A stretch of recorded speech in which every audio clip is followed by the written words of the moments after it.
ونعوذ بالله من شرور أنفسنا ومن سيئات أعمالنا من يهده الله فلا مضل له ومن يضلله فلا هادي له وأشهد أن لا إله إلا الله وأشهد أن محمدا عبده ورسوله يا أيها الذين آمنوا اتقوا الله حق تقاته ولا تموتن إلا وأنتم مسلمون يا أيها الناس اعبدوا ربكم الذي خلقكم والذين من قبلكم لعلكم تتقون الذي جعل لكم الأرض فراشا والسماء بناء وأنزلنا من السماء ماء فأخرج به من الثمرات رزقا لكم فلا تجعلوا لله أندادا وأنتم تعلمون يا أيها الناس اتقوا ربكم الذي خلقكم من نفس واحدة وخلق منها زوجها وبث منهما رجالا كثيرا ونساء واتقوا الله الذي تساءلون به والأرحام إن الله كان عليكم رقيبا يا أيها الذين آمنوا اتقوا الله وقولوا قولا سديدا يصلح لكم أعمالكم ويغفر لكم ذنوبكم ومن يطع الله ورسوله فقد فاز فوزا عظيما أما بعد فإن خير الحديث كتاب الله وخير الهدي هدي محمد صلى الله عليه وسلم وشر الأمور محدثاتها وكل محدثة بدعة وكل بدعة ضلالة وكل ضلالة في النار فقد قال الله تبارك وتعالى في كلامه المجيد والفرقان الحميد فأعوذ بالله من الشيطان الرجيم بسم الله الرحمن الرحيم قل متاع الدنيا قليل والآخرة خير لمن اتقى ولا تظلمون فتيلا وقال الله تبارك وتعالى إن للمتقين مفازا حدائق وأعنابا وكواعب أترابا وكاسا دهاقا لا يسمعون فيها لغوا ولا كذابا جزاء من ربك عطاء حسابا رب السماوات والأرض وما بينهما الرحمن لا يملكون منه خطابا يوم يقوم الروح والملائكة صفا لا يتكلمون إلا من أذن له الرحمن وقال صوابا ذلك يوم الحق فمن شاء اتخذ إلى ربه مآبا إنا أنذرناكم عذابا قريبا يوم ينظر المرء ما قدمت يداه ويقول الكافر يا ليتني كنت ترابا قال رب اشرح لي صدري ويسر لي أمري واحلل عقدة من لساني يفقه قولي رب زدني علما رب زدني علما رب زدني علما سبحانك لا علم لنا إلا ما علمتنا إنك أنت العليم الحكيم لا يكلف الله نفسا إلا وسعها لها ما كسبت وعليها ما اكتسبت ربنا لا تؤاخذنا إن نسينا أو أخطأنا ربنا ولا تحمل علينا إسرا كما حملته على الذين من قبلنا ربنا ولا تحملنا ما لا طاقة لنا به واعف عنا واغفر لنا وارحمنا أنت مولانا فانصرنا على القوم الكافرين. محترم حاضرین جمعہ، دینی اور ملی بھائیوں، عزیز دوستو، پردہ نشی میری اسلامی ماں اور بہنیں، تمام قسم کی تعریف اس اللہ رب العالمین کے لیے ہے جس اللہ نے ہمیں اور آپ کو اس روئے زمین کے اندر پیدا فرمایا اور پیدا فرمانے کے بعد یہیں بلا چوچو چرا بھٹکتا ہوا راہ پر نہیں چھوڑا، بلکہ ہمارے اور آپ کی رشد و ہدایت کی خاطر 1,00,000 کم و بیش 24,000 انبیاء کرام کو اس دنیا کے اندر بھیجا۔ تمام کے تمام نبیوں کے اوپر درود ہو، تمام کے تمام رسولوں کے اوپر خصوصاً بالخصوص ہمارے آپ کا آقا جناب محمد رسول اللہ صلی اللہ علیہ وسلم پر. اللہم صلی علی محمد وعلی آل محمد کما صلیت علی ابراہیم وعلی آل ابراہیم انکا حمید مجید. اللہم بارک علی محمد وعلی آل محمد کما بارکت علی ابراہیم وعلی آل ابراہیم انکا حمید مجید. محترم سامعین کرام، میں نے خطبہ مسنونہ کے بعد قرآن کریم کی آیت کریمہ تلاوت کی ہے. وہ آیت کریمہ سورہ نساء کی ہے اور آیت 77 ہے. اسی طرح سے آپ حضرات کے سامنے دوسری آیت کریمہ جو پڑھی گئی ہے وہ سورہ نبا کی ہے اور سورہ نبا 30 سے لے کر کے آخری آیات تک ہے. اس مناسبت سے آج کا میرا موضوع خطابت جو ہے تقوی اور ان کے ثمرات، کیونکہ اس سے پہلے میں آپ حضرات کے سامنے خطاب کر چکا ہوں تقوی کے تعلق سے. آج تقوی اگر ایک انسان اختیار کرتا ہے تو تقوی اختیار کرنے پر اللہ سبحانہ و تعالیٰ اسے کیا عطا کرے گا، اس موضوع پر گفتگو کروں گا. اور قرآن کریم کا ایک جز ہی قرآن کریم کے اندر ایک موجود ہے. تقریباً تقوی کے تعلق سے قرآن کریم کے اندر 250 آیت کریمہ موجود ہے. تقوی کے تعلق سے لعلکم تتقون متقون تفلحون، اس طرح سے یعنی قرآن کریم کے اندر 298 قرآن کریم کی آیت موجود ہے. اس سے ہمیں اور آپ کو پتہ چلتا ہے کہ قرآن کریم کے اندر اللہ تبارک و تعالیٰ نے کتنا بار تقوی کے تعلق سے گفتگو کیا ہے، کتنے بارہا کیوں متقی کو کیسے ڈرایا ہے.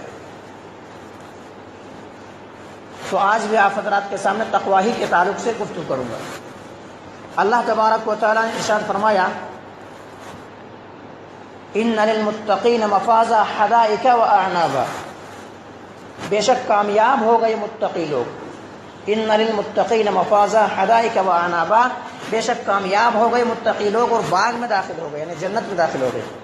وکواعب اترابا، اور جب جنت میں داخل ہو گئے تو ان کے سامنے ایسی ایسی چیزیں ہیں یعنی ہم عمر کی عورتیں ہیں ان کے سامنے. وکأسا دہاقا، اور ایسے جام ہے، ایسے شراب ہے کہ کوئی انسان سوچ بھی نہیں سکتا. ایک متقی جو اللہ سے ڈر گیا، اللہ کا ڈر ان کے سینوں کے اندر آ گیا، اللہ کا خوف آ گیا تو وہ کامیاب ہو گیا، کامیاب ہو گیا. آخرت کی زندگی میں وہ انسان کامیاب ہو گیا. حدائق و اعنابا، اور باغات ان کے لیے ہے. وکواعب اترابا، اور ہم عمر عورتیں ہیں جو تقوی اختیار کرتے ہیں ان کے لیے. تو اس سے یہ پتہ چلا کہ تقوی ایک انسان کے دل کے اندر ہونا بہت ہی ضروری ہے.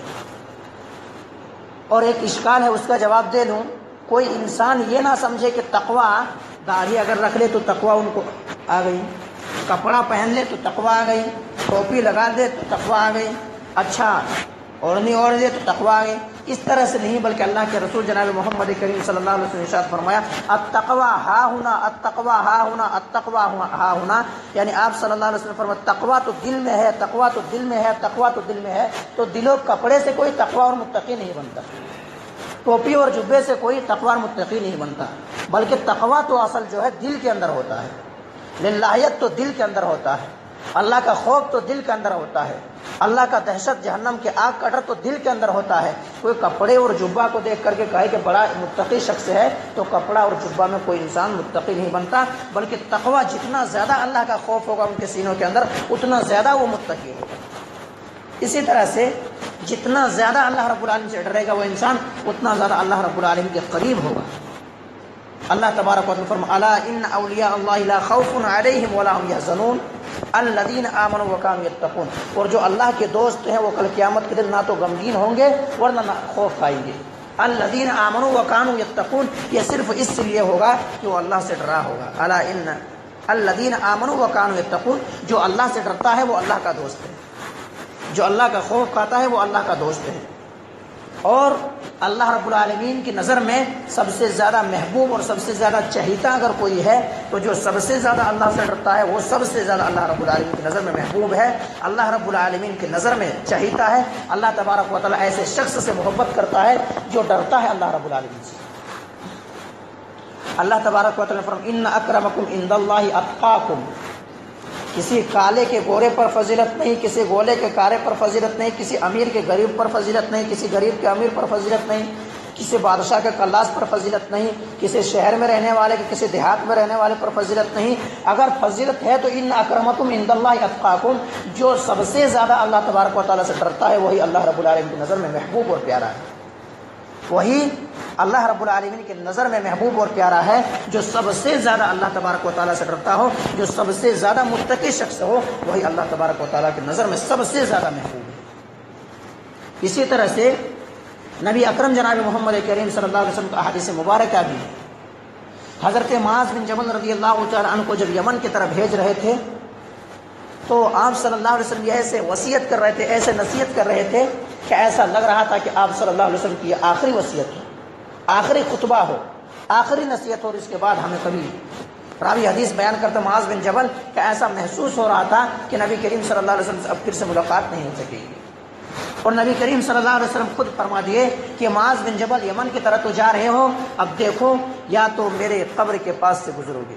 یہ سن کر کے نبی کریم صلی اللہ علیہ وسلم کی فرقت میں، نبی کریم صلی اللہ علیہ وسلم کی جدائی میں، نبی کریم صلی اللہ علیہ وسلم کی جدائی جو صحابہ کرام اپنے نبی کریم صلی اللہ علیہ وسلم کو دیکھ کر کے اپنے دل کو ٹھنڈا کرتے تھے، اپنے معافی ضمیر پورے چیز اللہ اور اس کے رسول کے لیے کر دیے تھے، وہ اللہ کے رسول جناب محمد کریم صلی اللہ علیہ وسلم کی زبان اثر سے یہ بات نکل رہی ہے یا تو ہمارے اس گھر سے یا تو ہمارے قبر سے گزرو گے۔ تو یہ بات سن کر کے زار و قطار رونے لگے، دہاڑے مار کے رونے لگے۔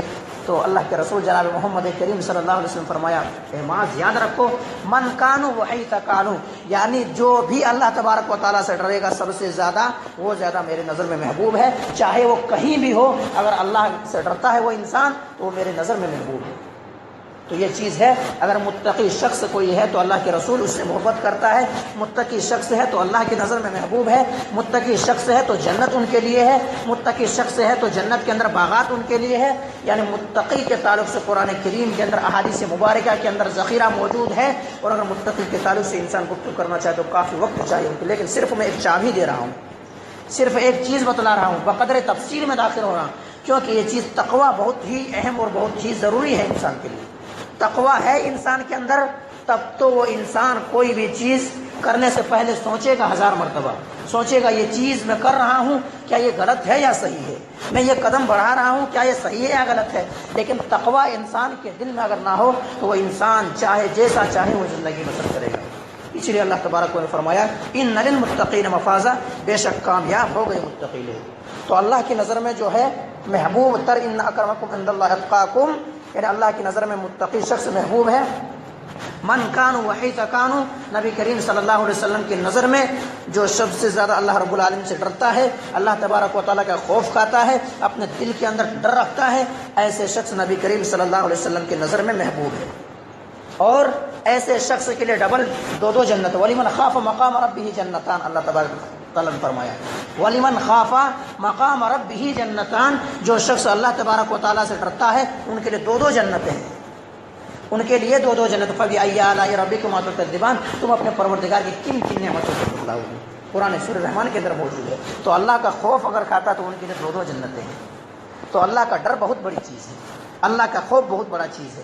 اللہ کا ڈر اگر ہے تو انسان رات کو کروٹ بدلے گا تو اللہ رب العالمین کے ذکر میں بدلے گا۔ اللہ کا خوف ہے تو رات کو اٹھے گا، اگر روئے گا تو دولت کے نشے میں نہیں، اللہ رب العالمین کے سامنے روئے گا اور کہے گا مولا کریم مجھے کچھ بھی نہیں چاہیے، بس تیری رضا چاہیے، مجھے جنت چاہیے، جہنم کے عذاب سے بچ جانا چاہیے، قبر کے عذاب کا ڈر ہے ہمیں، مولا کریم بس ایک ہی چیز چاہیے، جنت چاہیے۔ اگر اللہ کا ڈر آ گیا تب، ورنہ اللہ کا خوف اگر نہ آئے، اللہ کا ڈر نہ آئے تو انسان کے سامنے ان کے سامنے پورے قرآن کریم کو بیان کر دیا جائے، پورے احادیث مبارکہ کے ذخیرہ کو لا کر کے رکھ دیا جائے اور فرشتے آ کر کے باتیں کرنے لگے، فرشتے نازل ہو جائے اور آ کر کے مردہ باتیں کرنے لگے، تو جس انسان کو ماننا نہ ہو انسان ماننے کے لیے تیار نہیں ہے۔ اللہ تبارک و تعالیٰ خود فرمایا وَلَوْ أَنَّنَا نَزَّلْنَا إِلَيْهِمُ الْمَلَائِكَةَ وَكَلَّمَهُمُ الْمَوْتَىٰ وَحَشَرْنَا عَلَيْهِمْ قُبُلًا مَّا كُلُّ شَيْءٍ كَانُوا يُؤْمِنُونَ، کہ اگر جو شخص ماننا نہ ہو جس شخص کو تو وَلَوْ أَنَّنَا نَزَّلْنَا إِلَيْهِمُ الْمَلَائِكَةَ، فرشتے نازل ہو جائے، وَكَلَّمَهُمُ الْمَوْتَىٰ، موت مردے آ جائے، وَحَشَرْنَا إِلَيْهِمْ، اور اپنے خوفناک چیز بتلانے لگے کہ میں قبر کے اندر گیا تھا تو قبر کے اندر جانے کے بعد عذاب اس طرح سے ہوا کہ میرے پاس فرشتے آئے، سوال و جواب کیا، میں اس میں فیل ہوا، ہاں لا ادری کہہ دیا، تو اللہ تبارک و تعالیٰ کی جانب سے جہنم کا دروازہ کھول دیا گیا، سانپ مسلط کر دیا گیا۔ اگر کوئی قبر سے آ کر کے مردہ اٹھ کر کے آ جائے، اگر جن کو ماننا نہ ہو وہ نہ مانے، لیکن جن کو ماننا ہو ایک آیت کریمہ ان کے لیے کافی ہے، ایک آیت کریمہ ان کے لیے کافی ہے۔ لیکن اللہ تبارک و تعالیٰ بارہا فرمایا ہے، تقریباً اتنا مرتبہ قرآن کریم کے اندر تقویٰ کے تعلق سے کہا ہے کہ اور کوئی چیز کے تعلق سے نہیں کہا۔ تقویٰ اختیار کرنا بہت ہی ضروری ہے۔ اور اللہ تبارک و تعالیٰ کہتے ہیں فذکر انما انت مذکر، آپ نصیحت کیجئے، نصیحت کو فائدہ دیتا ہے۔ نبی کریم صلی اللہ علیہ وسلم سے کہہ رہا ہے کہ آپ نصیحت کیجئے، نصیحت مومنوں کو فائدہ دیتی ہے۔ تو اس بنا پر اللہ تبارک و تعالیٰ نے بارہا آیت کریمہ اشارہ فرمایا ہے۔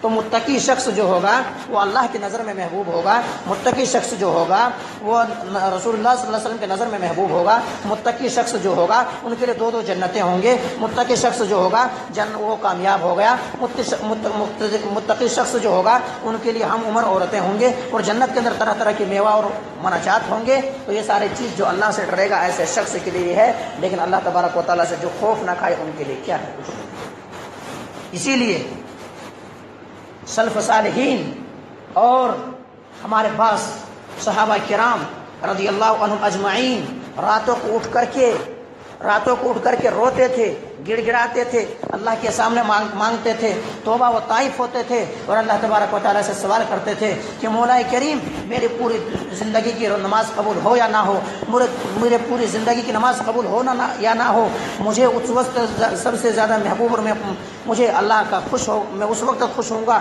جب اللہ تبارک و تعالیٰ کی یہاں پر یہ چیز ہو جائے کہ مجھے معلوم ہو جائے، مجھے پتہ چل جائے کہ اللہ تبارک و تعالیٰ میری عبادتوں کو قبول کر لیا ہے۔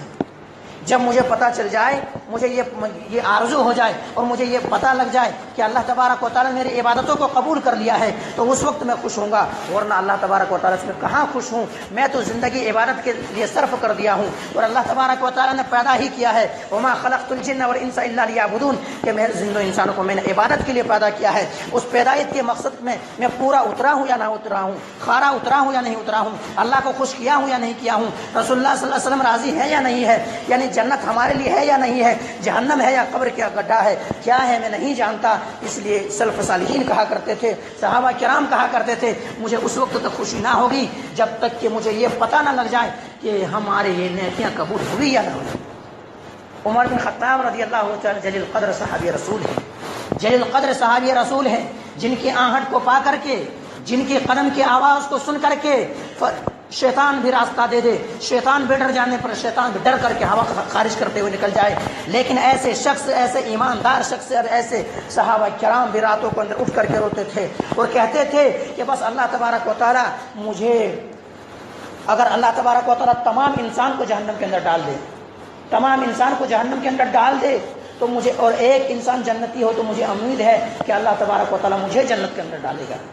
لیکن ان کے برعکس تمام انسان کو جنت کے اندر ڈال دے اور صرف ایک انسان بچا ہو تو میرے دل کے اندر اللہ کا خوف ہے کہ کہیں میں وہ انسان نہ ہو جاؤں، میں وہ انسان نہ ہو جاؤں۔ یعنی اللہ کا خوف بھی اور اللہ کا امید بھی، جنت کا امید بھی اور جہنم کا ڈر بھی۔ تو کون؟ عمر بن خطاب رضی اللہ تعالیٰ عنہ یہ کہہ رہے ہیں کہ پورے دنیا کے لوگ جہنم کے اندر چلے جائیں اور ایک شخص جنت کے اندر جائے تو مجھے امید ہے کہ وہ میں ہوں گا، اور اسی طرح سے تمام دنیا کے لوگ جنت کے اندر چلے جائیں اور کوئی ایک جہنمی بچے تو مجھے اللہ کا خوف ہے کہ کہیں وہ جہنمی میں نہ بن جاؤں۔ عمر بن خطاب رضی اللہ تعالیٰ عنہ تو اس طرح سے ڈرتے تھے صحابہ کرام۔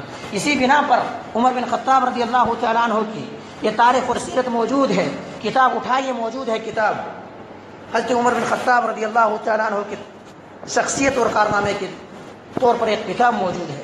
اگر آپ کتاب ہاتھوں کے اندر لیں گے تو وہ کتاب جب تک آپ چاہیں گے پوری کتاب ختم نہ ہو جائے تب تک آپ رکھنے کا جی نہیں چاہے گا۔ اس طرح سے ان کی سیرت موجود ہے۔ راتوں کے اندر اٹھ کر کے گشت کیا کرتے تھے، راتوں میں اٹھ کر کے پھرتے تھے، پورے دنیا کی عوام سو رہی ہے، پورے دنیا کی عوام سو رہی ہے، ایسو عشرت کے نیند میں ہے، آرام ہے، لیکن عمر بن خطاب رضی اللہ تعالیٰ عنہ راتوں کو اٹھ کر کے پورے محلے اور پورے گاؤں کو چکر لگا رہے ہیں۔ کس بنا پر؟ کیونکہ میں ایک امیر المومنین ہوں، میں امیر ہوں، مجھے اللہ تبارک و تعالیٰ کی جانب سے یہ توفیق بخشا گیا ہے، اللہ تبارک و تعالیٰ کی جانب سے یہ عہدہ دے دیا گیا ہے، اور اللہ تبارک و تعالیٰ مجھ سے راضی ہے، اسی بنا پہ یہ چیز ہمیں ملا ہے۔ اگر کیونکہ اللہ تبارک و تعالیٰ کی توفیق ہی سے کوئی چیز ہوتا ہے، اللہ تبارک و تعالیٰ نے میرے سروں پر یہ چیز اگر رکھا ہے، امیر المومنین کا اگر پوسٹ مجھے دیا ہے، تو مجھے اللہ کا خوف ہے کہ میں راتوں کے اندر اس بنا پر چلتا ہوں کہیں کوئی غریب، کوئی مایوس، کوئی بیوہ، کوئی ایسا نہ ہو کہ بھوکے سو جائیں۔ اور عمر بن خطاب رضی اللہ تعالیٰ عنہ چین سے سوئے، سکون سے سوئے، آرام سے سوئے، کیونکہ اگر ایک بھوکا بیوہ سو جاتی ہے، اگر ایک بھوکا بچہ سوتا ہے، اگر ایک بھوکا یتیم سو جاتا ہے، تو کل قیامت کے دن امیر المومنین رضی اللہ تعالیٰ کے دامن کو پکڑے گا اور کہے گا امیر المومنین تمہیں حکومت دی گئی تھی، تمہیں سلطنت دیا گیا تھا، تمہیں امیر المومنین بنایا گیا تھا، تم خلیفہ دوم تھے، کیا تم نے کیا کیا؟ تمہارے دور میں اور تمہاری حکومت میں لوگ سسکیاں لے رہے تھے، لوگ رو رہے تھے، روز بھوک سے بلبلا رہے تھے، لیکن تم آرام اور راحت کی نیند کیسے سو رہے تھے؟ اگر کل قیامت کے دن اللہ تبارک و تعالیٰ سوال کر دے، اللہ تبارک و تعالیٰ پوچھ دے تو میں کیا جواب دوں گا وہاں پر؟ اس ڈر سے راتوں کو گشت کیا کرتے تھے، راتوں کو پورے دنیا سو رہی ہوتی تھی، لیکن عمر بن خطاب راتوں کو کیا کرتے تھے؟ جاگتے تھے اور جا کر کے چکر لگاتے تھے کس گھرانے کے اندر کیا ہو رہا ہے۔ اس طرح سے اللہ کا خوف جب آ جائے، وَلِمَنْ خَافَ مَقَامَ رَبِّهِ جَنَّتَانِ، جب اللہ کا ڈر اس طرح سے آ جائے گا تب انسان کے لیے کامیابی ہے، ورنہ کامیابی نہیں ہے۔ تمام دیکھیے امیر المومنین رضی اللہ تعالیٰ عنہ، اور کہتے ہیں کہ اتنا طاقتور تھے، اتنا طاقتور امیر المومنین رضی اللہ تعالیٰ عنہ، لیکن جب حکومت سونپ دی گئی تو ایسے موم بن گئے، عمر بن خطاب رضی اللہ عنہ موم بن گئے، پورے ہر چیز میں نرمی پیدا کر لی کہ اللہ کی جانب سے مجھے یہ چیز حکومت سونپ دی گئی ہے، اللہ تبارک و تعالیٰ کی جانب سے یہ ملا ہے مجھے، اللہ تبارک و تعالیٰ تحفے کی شکل میں دیا ہے اسے، کہ میں قدر کیوں نہ کروں۔ تو اس طرح سے راتوں کو گشت کیا کرتے تھے، راتوں کو چکر لگایا کرتے تھے کہ کہیں، اور یہ کہتے تھے انسان تو انسان ہے، ایک جانور کے تعلق سے سوچتے تھے کہ اگر افریقہ کے جنگل میں یا ایران کے جنگل میں اگر اس طرح سے کوئی جانور اگر پھسل کر کے مر جائے راستے میں، تو کل قیامت کو مجھے ڈر ہے کہیں عمر بن خطاب کو نہ پوچھ لے کہ تیری حکومت میں راستہ صحیح کیوں نہیں کیے تھی، تیری حکومت تھی، تمہیں سلطنت دیا گیا تھا، تمہیں حکومت سونپ دی گئی تھی، لیکن اللہ کیوں تم نے راستہ کیوں صحیح نہیں کرایا؟ کہیں یہ نہ پوچھ لے مجھ سے قیامت کے دن۔ تو میں اس بات سے ڈرتا ہوں، اس لیے امیر المومنین رضی اللہ تعالیٰ عنہ راتوں کو گشت کیا کرتے تھے، راتوں کو گھوما کرتے تھے، پورے دنیا چین و آرام سے سو رہی ہوتی تھی، لیکن عمر بن خطاب ڈرتے تھے۔ ان للمتقین مفازہ، یہی ہوتا ہے کہ جو اللہ سے ڈر گیا وہ کامیاب ہو گیا، اللہ سے جو ڈر گیا وہ کامیاب ہو گیا۔ عمر بن خطاب رضی اللہ تعالیٰ عنہ کا دور ہے، ابھی گشت کر رہے ہیں، گشت کے لیے نکلے ہیں، لوگوں کے دیکھ بھال کے لیے نکلے ہیں۔ کیا دیکھتا ہے امیر المومنین رضی اللہ تعالیٰ عنہ؟ قربان جائیے اور اس واقعے سے ہم اور آپ عبرت حاصل کیجیے، ہم اور آپ اپنے ذہن و دماغ کے اندر اس بات کو نوٹ کیجیے اور رکھیے کہ کیا چیز ہے۔ امیر المومنین اور امیر المومنین کے غلام اسلم رضی اللہ تعالیٰ عنہ دونوں نکلے ہیں گشت کے لیے۔ اس دور جاتا ہے، دور جانے کے بعد کیا دیکھتا ہے کہ ایک پڑاؤ ہے، ایک پڑاؤ ہے، خالی زمین ہے، وہاں پر بعض لوگ آ کر کے رکے ہوئے ہیں، بعض لوگ آ کر کے رکے ہوئے ہیں، لیکن وہاں سے آگ جلنے کی روشنی آ رہی ہے، آگ جلنے کی روشنی آ رہی ہے۔ یہ روشنی کو دیکھ کے، دھواں کو دیکھ کر کے امیر المومنین رضی اللہ تعالیٰ عنہ وہاں پہنچے، اور پہنچنے کے بعد جا کر کے دیکھتے کہ جا کر کے پتہ کروں کیا چیز، کس لیے ان کو گھروں سے جو باہر نکالا ہے، یہاں آ گئے ہیں، کیا مصیبت میں آئے ہیں یا کیا پریشانی ان کے اوپر لاحق ہے، جا کر کے دیکھ تو لوں، کیونکہ میں امیر المومنین ہوں، مجھے اللہ کی جانب سے یہ چیز سونپا گیا ہے۔ اللہ کے رسول جناب محمد کریم صلی اللہ علیہ وسلم نے ابو بکر صدیق رضی اللہ عنہ کے بعد مجھے جو بنایا ہے، تو مجھے یہ چیز کیا چیز ہے، میں جا کر کے دیکھ کر کے آؤں۔ اسلم اور امیر المومنین رضی اللہ عنہ نکلے، اور نکلنے کے بعد کیا دیکھتا ہے کہ ارد گرد بچے ہیں، اور بچے بھوک سے بلبلا رہے ہیں، بچے بھوک سے نڈھال ہیں، بچے بھوک سے تڑپ رہے ہیں۔ امیر المومنین رضی اللہ عنہ دل موم ہو چکے تھے، کہتے ہیں کہ یہ بچے کیوں رو رہے ہیں، یہ بچے کی رونے کی آواز کیوں آ رہی ہے، یہ سسکیاں کیوں لے رہے ہیں؟ کہا جاتا ہے کہ بچے بھوک سے تڑپ رہے ہیں، بچے بھوک سے نڈھال ہیں۔ امیر المومنین رضی اللہ عنہ کہتے ہیں کہ کھانے کے لیے ان کو کیوں نہیں دیتے؟ وہ عورت کہتی ہے کہ ہمارے گھر میں وہ اناج کہاں ہے، ہمارے گھر میں وہ غلہ کہاں ہے؟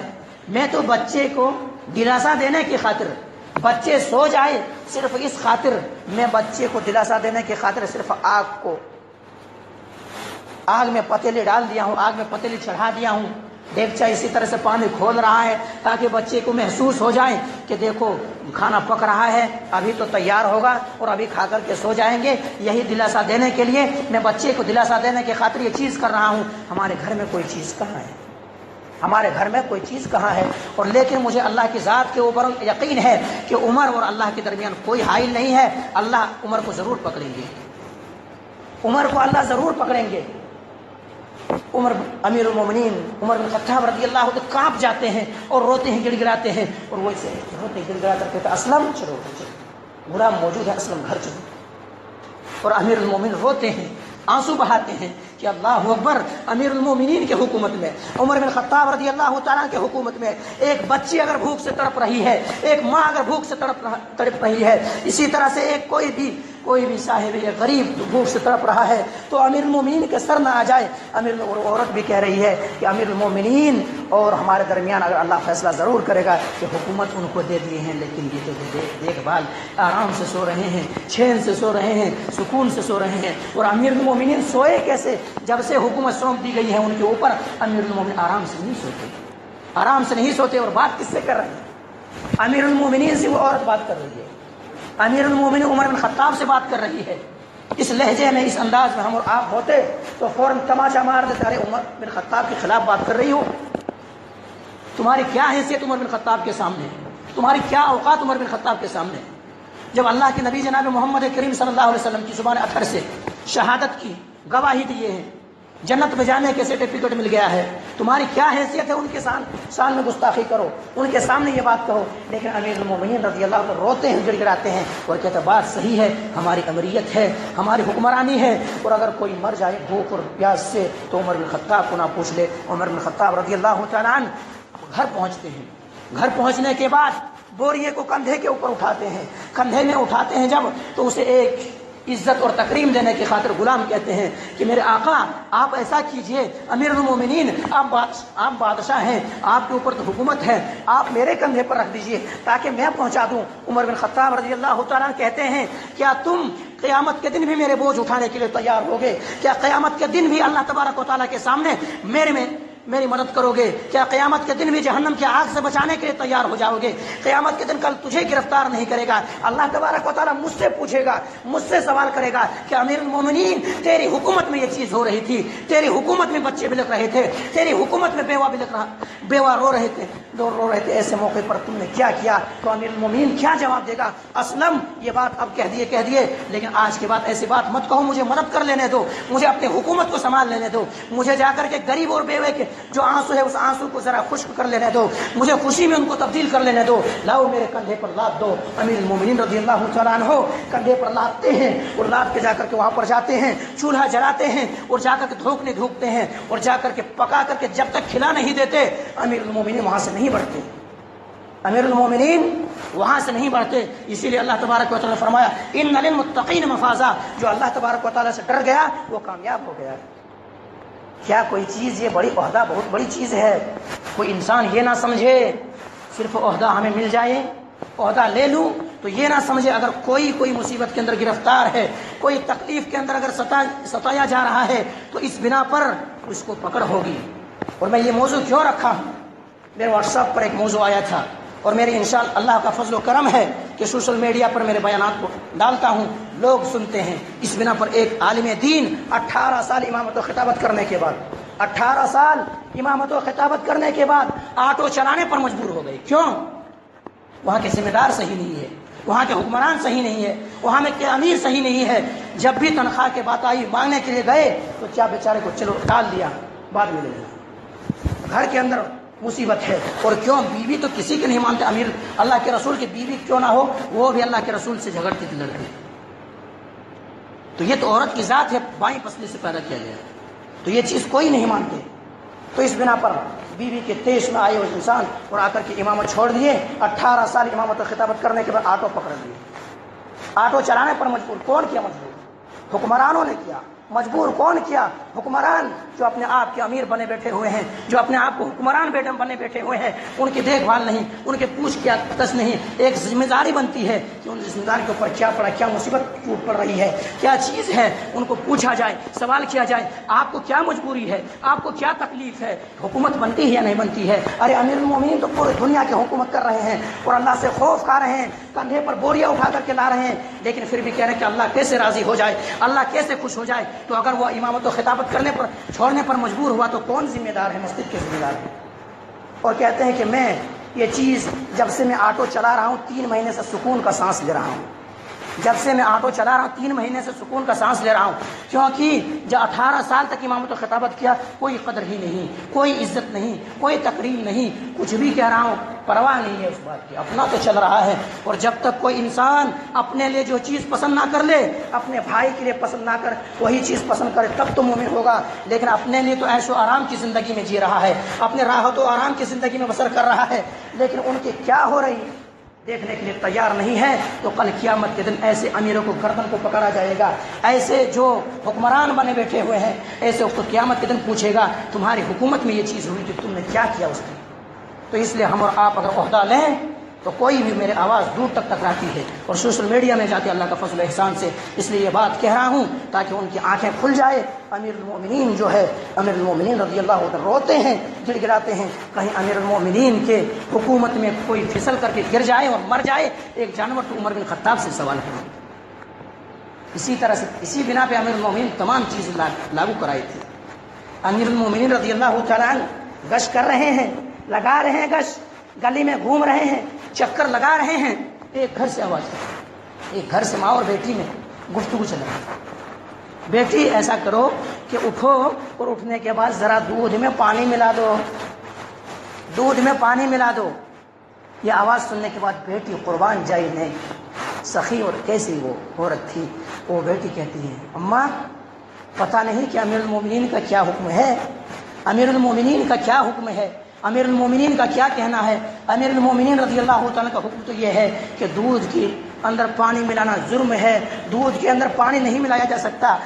وہ عورت کہتی ہے بیٹی بکواس مت کر، بکواس بن کر. امیر المومنین کہاں ہے؟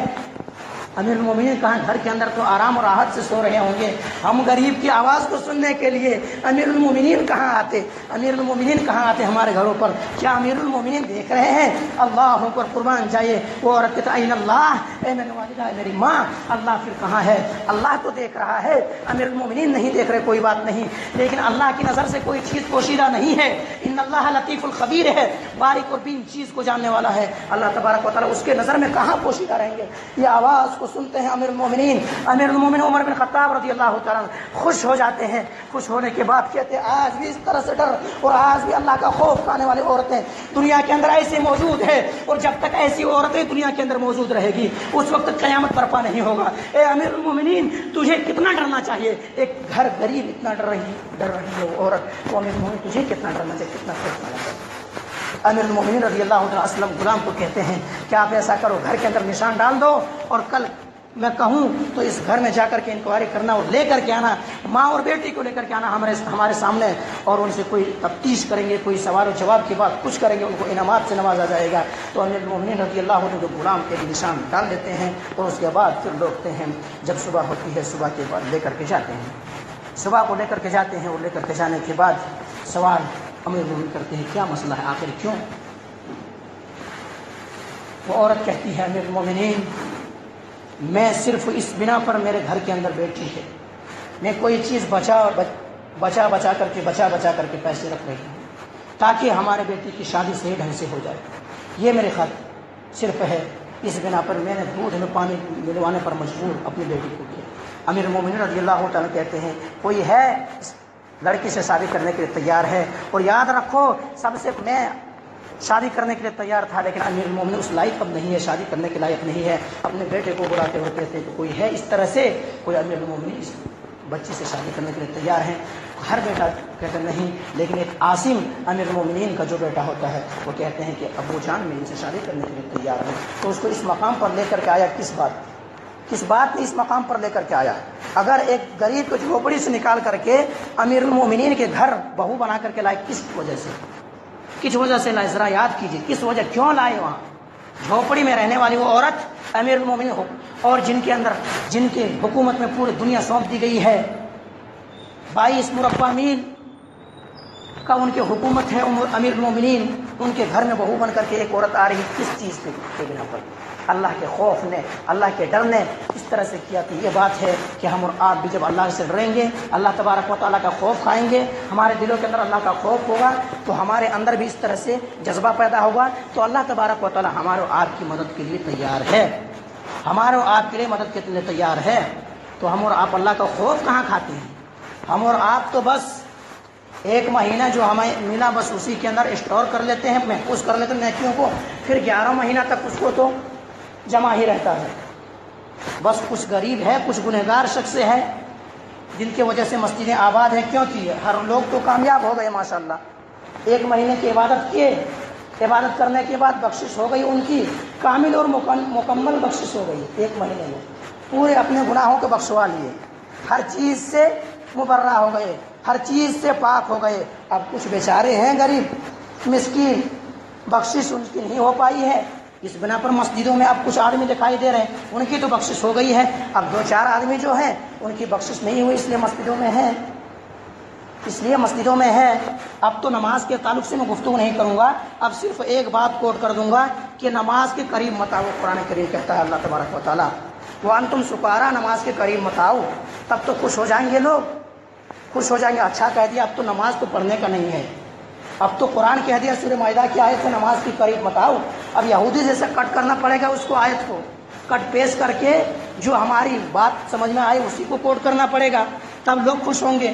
ورنہ نماز اگر کہو نماز کو آؤ تو آدمی آنے کے لیے تو تیار نہیں ہے. اور بھلا میں بھی کہہ دوں تو کہاں سے چلے گا؟ کیا میرا فتویٰ چلتا ہے کیا؟ میرا فتویٰ اگر چلتا ہوتا تو میں 2 سال سے وہی چیز کبھی بھی نہیں کہتا کہ نماز کو آؤ، نماز کو آؤ. میں کبھی کہہ دیا ہوتا کہ نماز کے قریب مت آؤ. لیکن اللہ کا فرمان چلتا ہے، رسول اللہ صلی اللہ علیہ وسلم کا فرمان چلتا ہے. میں احادیث مبارکہ کو ڈھونڈتا رہا، کوئی اس طرح سے حدیث بھی مل جائے جس کے اندر کہا گیا ہو کہ نماز مت پڑھو، تو میں بیان کر دوں جمعہ کے دن. کیا مغز ماری کروں، اخلاقیات کے اوپر آ جاؤں، سیرت کے اوپر آ جاؤں، اسلام کے اوپر آ جاؤں، کوئی اور موضوع کو اپنا لوں، نماز کے تعلق سے کیا بارہا بیان کر کیا فائدہ ہے؟ لیکن اللہ تبارک و تعالیٰ 82 مرتبہ کہہ دیے قرآن کریم کے اندر نماز کو آؤ. اللہ کے رسول جناب محمد کریم صلی اللہ علیہ وسلم کی احادیث صرف صحیح 6 کے اندر، 6 احادیث کی کتابوں کے اندر 5014 احادیث نماز کے تعلق سے موجود ہے. 5014 احادیث صحیح موجود ہے نماز کے لیے. تو پھر ہم اور آپ کہہ دینے سے کہ نماز کو مت آؤ تو کہاں چلے گی بات؟ نہیں چلے گی. اس لیے ہم اور آپ آباد کریں، اگر چاہیں تو مسجدوں کو آباد کریں، نماز کو سونے صلات پہ پابند ہو جائیں، تب تو ہمیں اور آپ کو کامیابی ملے گی، ورنہ پھر ہمیں اور آپ کو کامیابی نہیں ملے گی. ہم اور آپ نماز پڑھیں، نماز پڑھنا ضروری ہے. اگر نماز ہے تو اسلام ہے، اسلام ہے تو نماز ہے. اگر نماز نہیں تو اسلام نہیں ہے، نماز نہیں ہے تو اسلام نہیں ہے. بات یاد رکھیے، اسلام میں نماز اگر ہے تب تو اسلام ہے، اگر اسلام ہے تو، اگر نماز نہیں تو اسلام ہی ختم ہو گیا. کیونکہ پہلا رکن، سب سے پہلا رکن جو ہے، دوسرا رکن جو وہ نماز ہے. اور اللہ کے رسول جناب محمد کریم صلی اللہ علیہ وسلم کی خدمت میں طائف والے ستائے تھے، تکلیف دیے تھے، مصیبتوں کا سامنا کرنا پڑا تھا. آپ صلی اللہ علیہ وسلم کو لہولہان کیا گیا تھا، دندان مبارک توڑ دیے تھے، پاؤں کے اندر، پاؤں سے خون بہہ رہا تھا، جوتے میں جم گئے تھے، تمام چیز ہوا تھا. لیکن ایسے موقع پر بھی آپ صلی اللہ علیہ وسلم اپنے دستے مبارک کے اٹھاتے ہیں بد دعا کے لیے. دستے مبارک کو آسمان کی طرف جو اٹھاتے ہیں، کیا بد دعا کے لیے دستے مبارک کو اٹھاتے ہیں؟ نہیں، بد دعا کے لیے نہیں، بلکہ دعا کے لیے اٹھاتے ہیں کہ مولا کہ اللہم اہدی قومی فإنہم لا یعلمون، اے اللہ یہ ان کی حکومت نہیں جانتی، کیا قدر ہے نبی کی.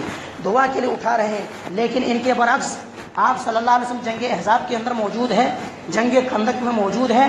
آپ صلی اللہ علیہ وسلم صحابہ کرام کے ساتھ مل کر کے خندقیں کھود رہے ہیں، اور آپ صلی اللہ علیہ وسلم کی نماز ضائع ہو جاتی ہے، آپ صلی اللہ علیہ وسلم کی نماز چھوٹ جاتی ہے، صحابہ کرام اللہ کے رسول کے سامنے آتے ہیں اور کہتے ہیں اللہ کے رسول آج تو ہلاک ہو گئے، آج تو برباد ہو گئے، جسے صلاۃ الوسطیٰ کہا گیا، نماز عصر ضائع ہو گئی، نماز عصر چھوٹ گئی۔ ابو بکر صدیق بھی آ جاتے ہیں، کہتے ہیں اللہ کے رسول آج تو نماز عصر چھوٹ گئی ہے۔ اللہ کے رسول کہتے ہیں کہ آج نماز عصر میرے کی چھوٹ گئی ہے۔ اس کے بعد اللہ کے رسول جناب محمد کریم صلی اللہ علیہ وسلم وہاں سے ذرا ہٹتے ہیں اور ہٹنے کے بعد ایک کے بعد دیگر جتنے نمازیں چھوٹ گئی تھی تمام کو قضا کرتے ہیں، تمام پڑھتے ہیں، اور اس کے بعد دعا کے لیے ہاتھ اٹھائے، دعا کے لیے ہاتھ اٹھائے تھے اللہ کے رسول، بد دعا کے لیے اٹھائے تھے، اے اللہ ان کے پیٹوں کو اور ان کے قبروں کو آگ سے بھر دے، جس طرح سے ان لوگوں نے نماز کو ضائع کر دیا ہے، نماز کو برباد کر دیا ہے، نماز پڑھنے سے روک رکھا ہے، مولا کریم ان کے قبروں کو آگ سے بھر دے۔ تو نماز کو جانے کا کتنا خوف ہے آپ صلی اللہ علیہ وسلم کو، ہمیں اور آپ کو خوف ہے، ہمیں اور آپ کو ڈر ہے۔ کوٹ کر دینا پڑے گا نماز کے قریب مت آؤ، لیکن میرے کوٹ کرنے سے کہاں بات چلتی ہے۔ اللہ تبارک و تعالیٰ نے کہہ دیا کہ نماز پڑھنا ہے تو پڑھنا ہے، کسی بھی صورت میں نماز بیٹھ کے نہیں، کھڑے ہو کر کے نہیں پڑھ سکتے، بیٹھ کر کے پڑھو، بیٹھ کر نہیں پڑھ سکتے لیٹ کر کے پڑھو، لیٹ کر کے نہیں پڑھ سکتے اشارے سے پڑھو، جب تک جان باقی ہے تب تک نماز معاف نہیں ہے۔ نماز معاف نہیں کہ صرف ایک مہینے میں بخشش ہو گئی، ایسا نہیں ہے۔ اس لیے ہم آپ نماز کی اہمیت کو جانیں، نماز کی اہمیت کو سمجھیں، اور آئیے باتیں اگر نکلی ہے تو اور میں آگے کچھ کہہ کر کے بات کو ختم کر دوں تاکہ میں اپنے فرض جو ہے ہمارے اوپر وہ فرض سے مبرہ ہو جاؤں، میں اس سے بچ جاؤں تاکہ مجھے قیامت کے دن نہ پوچھ لے آپ نے کہا تھا یا نہیں کہا تھا۔ میں کہوں مولا کریم میں نے تو ہر طرح سے سمجھانے کی کوشش کیا تھا، ہر طرح سے سمجھانے کی کوشش کیا تھا، ادھر سے بھی الٹے بھی سیدھے بھی تمام طرح سے سمجھانے کی کوشش کیا تھا، لیکن لوگ سمجھنے کے لیے تیار نہیں تھے۔ تو ہم تو بری ہیں مولا کریم، تو جانتا ہے دلوں کو بھیدوں کو جانتا ہے۔ میں منبر رسول پر چڑھ کر کے ہر بار موضوع کو وہی لیتا تھا کہ نماز کو آؤ، نماز پڑھو، مسجدوں کو آباد کرو۔ اللہ کے رسول نے فرمایا نماز نہ پڑھنے پر یہ سزا ہے، نماز پڑھنے کی یہ فضیلت ہے، نماز پڑھنے والے جنت کے اندر جائیں گے، نماز نہیں پڑھیں گے تو قبر کے اندر عذاب کے اندر مبتلا ہو جائیں گے، نماز اگر نہیں پڑھیں گے تو وہاں میدان محشر میں سجدہ نہیں کر پائیں گے، پورے کھڑے کے کھڑے رہ جائیں گے۔ تمام طرح سے میں نے سمجھانے کی کوشش کیا تھا، لیکن مولا کریم تو دلوں کو بھیدوں کو جانتا ہے، میں اپنے فرض سے مبرہ ہوں۔ اللہ کے رسول جناب محمد کریم صلی اللہ علیہ وسلم کیا کیے؟ طائف کے اندر گئے، آپ کو ستایا گیا، آپ کو مارا گیا، آپ کو تکلیف اور ایذا دیا گیا، تو آپ صلی اللہ علیہ وسلم وہاں سے لوٹ رہے تھے، کچھ ہی دن ابھی گزرے تھے، پورے طائف آپ صلی اللہ علیہ وسلم کی خدمت میں حاضر ہوئے، اور حاضر ہونے کے بعد کہنے لگے اے اللہ کے رسول، اے محمد بن عبداللہ، اگر ہم اسلام کے اندر پورے لوگ آ جائیں گے لیکن دو چیز نہیں چھوڑ سکتے، دو چیز نہیں کر سکتے، دو چیز کیونکہ ہمارے کاروبار ہے جو سودی پر کاروبار ہے، پورے سودی کاروبار پر ہم اور آپ چلتے ہیں، کاروبار وہی ہے، سود کی ہے، اور دوسری چیز نماز کا وقت ہم سے نہیں نکل سکتا، نماز 5 وقت جو ہے نہیں پڑھ سکتے، نماز ایک نہیں پڑھیں گے، ایک سود خوری کریں گے، کیا اسلام کے اندر آ جاؤں، اسلام کے اندر آ جاؤں، داخل ہو جاؤں؟ دو چیز نہیں کروں گا، پورے کام زکوٰۃ دوں گا، حج کروں گا، صدقہ کروں گا، خدمت خلق کروں گا، تمام چیز کروں گا، لیکن دو چیز نہیں کر سکتے، بس نماز نہیں پڑھتا اور سود خوری کرتا ہوں۔ کیا ماننے کے لیے تیار ہے؟ آ جاؤ اسلام میں۔ اللہ کے رسول جناب محمد کریم صلی اللہ علیہ وسلم کیا کہ آ جائیے۔ آپ صلی اللہ علیہ وسلم ستایا تھا، آپ صلی اللہ علیہ وسلم تکلیف دیا گیا تھا، آپ صلی اللہ علیہ وسلم لہو لہان کر دیے تھے، اوباشوں اور بدماشوں کو لگا دیے تھے، آپ صلی اللہ علیہ وسلم کے پاؤں اتھر سے خون بہ رہا تھا، آپ صلی اللہ علیہ وسلم کیا کہہ دیے؟ آ جاؤ، آ جاؤ اسلام کے اندر، کوئی بات نہیں، نماز مت پڑھو، چھوڑو، سود کھاتے رہو، کوئی بات نہیں، چھوڑو، آؤ نماز کے، اسلام تو ہے۔ اللہ کے رسول جناب محمد کریم صلی اللہ علیہ وسلم نے فرمایا یا ایھا الذین آمنوا ادخلوا فی السلم کافہ، اگر اسلام کے اندر آنا ہے تو مکمل داخل ہونا ہے، اسلام کے اندر آنا ہے تو مکمل داخل ہونا ہے۔ اللہ کے رسول جناب محمد کریم صلی اللہ علیہ وسلم نے 17 نمازیں ایک دن میں پڑھے، فرض نماز خالی کہہ رہا ہوں۔ اللہ تبارک و تعالیٰ نے معراج کے اندر بلا کر کے اللہ کے رسول کو جو تحفے کی شکل میں دیے، 5 نمازیں دیے، اور ہم اور آپ پورے ایک ہفتے میں 2 نماز پڑھیں گے تو ہمارے آپ کی بخشش ہو جائے گی۔ ذرا سوچیں سینے پہ ہاتھ رکھ کر کے، اگر ہم اور آپ اگر 1 مہینے کی ڈیوٹی کر رہے ہیں، ایک دن ناغا کر دے تو ایک دن کا کٹ کر لیتا ہے، ایک دن کا تنخواہ آپ کا، چلو ایک دن آپ نہیں تھے نا، کہاں سے مل جائے؟ تو اللہ تبارک و تعالیٰ کے سامنے ہم اور آپ 1 ہفتے نہیں آ رہے ہیں، 11 مہینے نہیں آ رہے ہیں، صرف جمعہ کو آ رہے ہیں، کیا بخشش ہو جائے گی ہمارے آپ کی؟ کیا ہم اور آپ جنت کے اندر چلے جائیں گے؟ کیا سب سے پہلے سوال ہوگا جمعہ کی نماز کے تعلق سے سوال ہوگا کہ جمعہ کی نماز پڑھتے تھے یا نہیں پڑھتے تھے؟ کس تعلق سے سوال ہوں گے؟ ذرا جواب دیجئے، کس تعلق سے سوال ہوں گے؟ یا تو ہوش کے ناخون لیجئے، یا تو مسجدوں کو آباد کیجئے، یا تو نماز پڑھیے، کسی بھی صورت میں نماز معاف نہیں ہوگی، میرے کہنے سے کہاں معاف ہوتی؟ اللہ تبارک و تعالیٰ 82 مرتبہ کہہ دی احادیث مبارکہ کے اندر، صرف 6 کتابوں کے اندر 5014 احادیث موجود ہے نماز کے تعلق سے، نہ پڑھنے کے تعلق سے ایک بھی نہیں ہے۔ یہی تو مصیبت کی بات ہے، نہ پڑھنے کے تعلق سے ایک بھی اگر ہوتی تھی تو بیان کر دیتے تھے کہ نماز کی مت پڑھو، لیکن ہمیں اور آپ کو ذرا سمجھنا ہے، کیونکہ سب سے نماز ہے تو سب کچھ ہے، نماز نہیں تو کچھ بھی نہیں، نماز ہے تو سب کچھ ہے، نماز نہیں تو کچھ بھی نہیں ہے۔ اور یہ حق ہے ایک اللہ رب العالمین کے ہمارے اوپر، اللہ رب العالمین کے یہ حق ہے کہ ہم اور آپ اللہ رب العالمین کی عبادت کریں، اس کے ساتھ کسی کو شریک نہ کریں۔ قبر کے اندر بھی وہی نماز ہی کام آئے گی، چاروں طرح سے گھیر لیں گے، اور جب منکر نکیر سوال کرنے کے لیے آئیں گے تو وہی چیز ہوگا کہ مجھے ذرا اس طرح سے نماز پڑھ لینے دو، نماز عصر کا وقت ہے، نماز پڑھ لینے دو کیونکہ نماز ضائع ہو رہی ہے۔ وہ کہیں گے نہیں ابھی ساتھ اب کتاب کہاں ہے یہاں پر، کیونکہ دعونی اصلی، مجھے نماز پڑھنے دو بھائی، پہلے نماز پڑھیں گے تب کام ہے۔ ہم اور آپ کیا کہتے ہیں؟ کام ہے پہلے، اس کے بعد نماز ہے۔ ہم اور آپ کیا کہتے ہیں؟ ہم اور آپ کہتے ہیں وہ چیز چلو ابھی کام کا وقت ہے تو کام پہلے کرتے ہیں، بعد میں نماز پڑھ لیتے ہیں۔ وہاں قبر کے اندر کیا ہوگا؟ کیا کہے گا؟ ارے سوال جواب کر دو پھر جلدی جا کر کے نماز پڑھیں گے، ایسا ہوگا؟ قبر کے اندر بھی کہا جائے دعونی اصلی، ابھی کام اور سوال و جواب کچھ بھی نہیں، سب بند ہے ابھی آپ کی، ابھی آپ تھوڑا ویٹ کیجئے، آپ انتظار کیجئے، آپ منتظر رہیے، سوال کا جواب دوں گا لیکن نماز میں ضائع ہو رہی ہے، نماز پڑھ لینے کے بعد جواب دوں گا میں۔ وہ کہیں گے یہاں نماز وماز کچھ بھی نہیں ہے، سمجھایا جائے گا، اس کے بعد کہیں گے من ربک کا من دینک کا من نبیک کا، وہاں بھی نماز کام آئے گی۔ اسی طرح سے سب سے پہلا جو سوال ہوگا اول من یحاسب العبد یوم القیامہ، حضرت انس بن مالک رضی اللہ عنہ کی حدیث ہے، وہاں پر بھی سب سے پہلے نماز کے تعلق سے سوال ہوگا، کام کے تعلق سے ہوگا، حج کے تعلق سے ہوگا، زکوٰۃ کے تعلق سے ہوگا، اور کوئی صدقہ و خیرات کے تعلق سے ہوگا، خدمت خلق کے تعلق سے ہوگا، کس کے تعلق سے ہوگا؟ پہلے نماز کے تعلق سے ہوگا، نماز ہی نہیں تو کچھ بھی نہیں ہے۔ بس نماز جو نہیں پڑھتا تو احادیث مبارکہ موجود ہے، جو نماز نہیں پڑھتا، اگر ہم کہہ دیں نماز نہیں پڑھتا وہ مسلمان ہے، لیکن میرے کہنے سے بات نہیں چلے گی، اللہ کے رسول کی بات کو ماننا پڑے گا، حدیث مبارکہ کو ماننا پڑے گا۔ ترکت فیکم امرین لن تضلوا ما تمسکتم بہما کتاب اللہ و سنتی، میں تمہارے درمیان دو چیز چھوڑ جا رہا ہوں، قرآن ہے اور حدیث ہے۔ تو ایک مولوی صاحب کی بات نہیں چلے گی، کہاں پر چلے گی؟ جہاں پر چلنے کی وہیں پر چلے گی، دنیا داروں کی کوئی ہے وہاں پر چلے گی، لیکن آخرت اور شریعت کے معاملے میں کوئی بھی جبے اور کبے لگا کر کے آ جائے، داڑھی اور پکڑ لگا کر کے آ جائے، اور بڑے سے بڑے مقرر بن کر کے آ جائے اور آ کر کے کہہ دے کہ نماز معاف ہے، نہیں چلے گی، نہیں چلے گی۔ اور آئے تھے کس کے پاس؟ حضرت معاویہ رضی اللہ تعالیٰ عنہ کے پاس، شیطان کہ آپ نماز نہیں پڑھے۔ ایک بار کیا کیا حضرت معاویہ رضی اللہ تعالیٰ عنہ کو اس طرح سے کہ آپ فجر کے اندر سو گئے، سو جانے سے آنکھیں لگ گئی، تو وہ حضرت معاویہ رضی اللہ تعالیٰ عنہ کے پاس بہت روئے، نماز چھوٹ جانے کی وجہ سے، نماز فجر ضائع ہو جانے سے بہت روئے، اور بعد میں جا کر کے قضا کے بعض میں پڑھے، لیکن رونے کی وجہ سے پھر دوسرے دن پھر شیطان آیا کہ دروازہ کھٹکھٹایا، امیر المومنین امیر معاویہ اٹھیے اٹھیے۔ وہ کہہ رہا کون؟ میں شیطان ہوں۔ امیر المومنین امیر معاویہ کہہ رہے کہ شیطان مجھے جگانے کے لیے آ گیا ہے، کل تو سلانے کے لیے آئے تھے، آج جگانے کے لیے کیسے آیا ہے؟ کہا امیر المومنین امیر معاویہ آپ کو پتہ نہیں ہے کہ صرف میں جگانے کے لیے اس لیے آیا ہوں کہ کل آپ نماز نہیں پڑھے تھے، اور نماز نہ پڑھنے کی وجہ سے اللہ تبارک و تعالیٰ آپ روئے جو اللہ کے سامنے، گڑ گڑائے جو اللہ کے سامنے، معافی و تلافی جو کی اللہ کے سامنے، توبہ و طائف جو ہوئی اللہ کے سامنے، تو ایسا وہ توبہ و طائف کرنے کی وجہ سے اللہ تبارک و تعالیٰ جو نماز کے اندر آپ کو نہیں فضیلت ملتی تھی، وہ رونے کی وجہ سے آپ کو فضیلت مل گئی۔ بس سمجھ گئے، مومنین تھے، سمجھ گئے یہ تو شیطان لگ رہا ہے، اور کیسے؟ ارے نماز کو تو علی اللہ کا حق ہے۔ امیر المومنین عمر بن خطاب رضی اللہ تعالیٰ عنہ آخری موقع پر بھی نماز پڑھ رہے ہیں، اگر دودھ پلایا جا رہا ہے تو دودھ بھی پیٹ سے باہر نکل جا رہے ہیں، شہد بھی پیٹ سے باہر نکل جا رہے ہیں، ایسے موقع پر بھی امیر المومنین بخاری کے اندر حدیث موجود ہے، موطا امام مالک کے اندر حدیث موجود ہے، ایسے موقع پر بھی امام حضرت عمر بن خطاب رضی اللہ عنہ نماز کو پڑھ رہے ہیں، اور میں چھوڑ دینے پر یہ شیطان خوش کرانے کے لیے آیا ہے۔ ایسا نہیں ہو سکتا، کیونکہ نماز اللہ تبارک و تعالیٰ کا حق ہے، نماز تم آپ نے فوراً کر دیے، شیطان وہاں سے بارگاہ اور بھاگتے ہوئے نکل گئے۔ تو اس طرح سے کسی کے کہہ دینے سے نماز معاف نہیں ہو جاتی، ہمیں اور آپ کو خود سمجھنا ہے، اور کسی کے زور اور زبردستی پر بھی نماز پڑھنے کا نہیں ہے۔